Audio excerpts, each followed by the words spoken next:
Бог е мъртъв. И това всички го знаем. Всички. Дори вярващите си дават сметка, че нашия християнския свят, истина към Христос, истина към Бог, и с това самоубихме Бога. Самоубихме Бога. Какъв израз е този? Граматически е неправилен. Така ли? А сещате ли се за параграф 22, където Юсариан чу, че Дъмбър ще го изчезнат? Как така ще го изчезнат? Че това дори е неправилно граматически, да? Само че го изчезнах. Така стана и с самоубийството на Бога.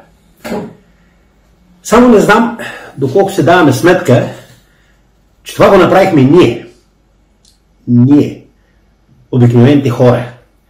С това, че залитнахме по празните идоли на всекидневието и някак си не успяхме да се дадем сметка колко ни е важна една система от ориентири, само че стабилни, истински. Ориентири, в които присъства абсолюта, който абсолют идва от Бога. Ние, книжовните, просветените хора, които някак се оставихме да бъдем убедени, че Бог, видите ли, ограничава свободата ни. И че истинската ни индивидуалност, истинската ни личностност ще се разгърне и трябва да се разгърне без Бог. Ние, паството, което допуснахме нашите пастири, от най-обикновените свещеници до най-високите патриарси, митрополити, да се превърнат в обикновени чиновници.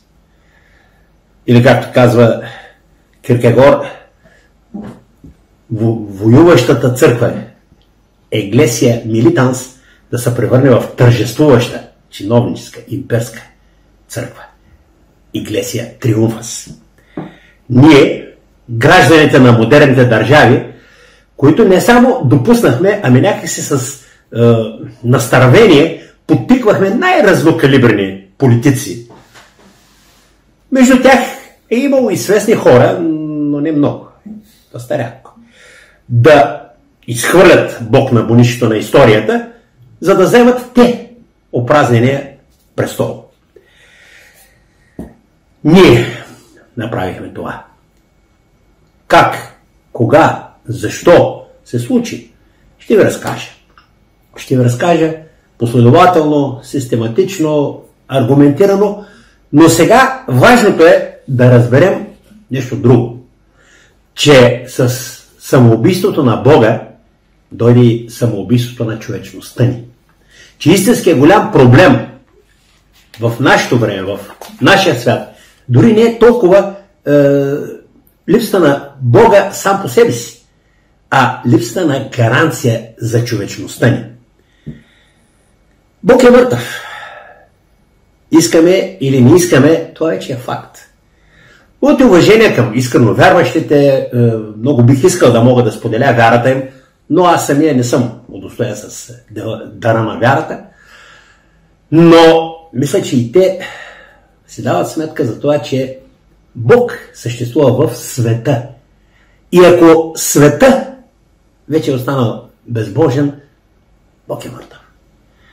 При това съвсем не говоря за уния девотии на Ницше.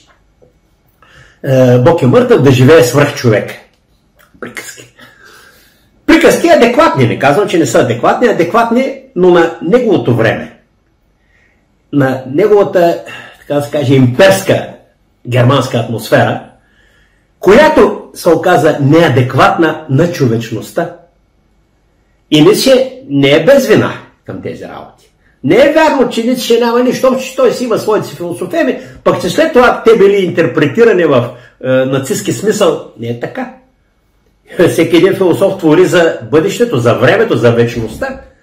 И той си носи отговорността за великолепното светлорусо-арийско животно, което създаде и което се превърна в най-категоричния символ на античовечността.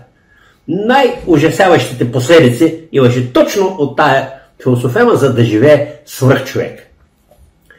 За никакъв свръх човек не става дума. Това е минало, слава Богу, приключило, да се надяваме, но сега става въпрос за нещо друго. За човечността ни въобще.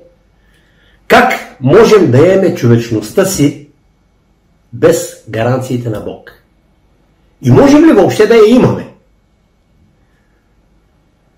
Не мога да кажа. Аз просто се надявам, аз просто мисля, че да, може. Защото е имало такова време в историята на собствената ни цивилизация. Времето на елинизма. Когато наистина се срутват идентичностите на античността и когато наистина, и това може много лесно да се види в философията на елинизма, когато наистина настъпва едно шизофренно срутване на човешката идентичност. Именно на идентичността на човечността. Но нещата се променят. Слава Богу. Не само и не просто, че е намерена нова идентичност, нова човечност, но тя е много по-пълна, много по-красива, просто несравнима в човечността на християнството. Тоест, надежда има. Но от нас зависи да потърсим тази идентичност, да потърсим тази смисловост, да потърсим тази човечност. И тук е истинското място на философията. По мое мнение, философията е в тежък декаданс. Философията се занимава с археологически работи, с уточняване на термини, с изсвиване на разни концепции, но някак се упорито отказва да забележи истинската драма на времето ни. И това е драмата на възможността за човешка смисловост без Бог, след Бога.